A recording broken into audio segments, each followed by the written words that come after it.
নমস্কার, আমি জয়শ্রী, হুগলি জেলার একজন সক্রিয় সদস্যা।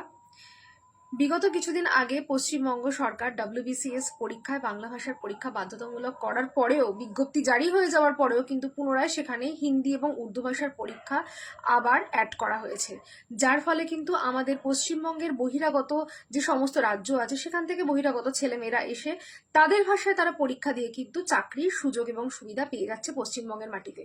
ফলে এই সরকারি চাকরি পরীক্ষায় যারা পাশ করছেন বাইরের ছেলেমেয়েরা, তারা কিন্তু আমাদের বাংলা ভাষার পরিষেবা দিতে পারছে না, যার জন্য কিন্তু 86% বাঙালি রাজ্যে দাঁড়িয়ে আমরা বাংলা ভাষার পরিষেবা পাওয়া থেকে বঞ্চিত হচ্ছি।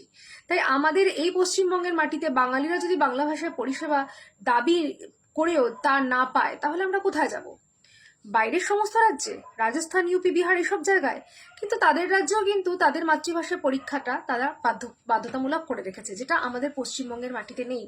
তাই পশ্চিমবঙ্গ সরকারের কাছে আমাদের দাবি যে আমাদের এই ডব্লিউবিসিএস পরীক্ষায় কিন্তু বাংলা ভাষার পরীক্ষাটা বাধ্যতামূলক করতে হবে। অন্যথায় কিন্তু আমরা ব্যালট বক্সে তীব্র ধিক্কারের সঙ্গে এর জবাব দেব। জয় বাংলা।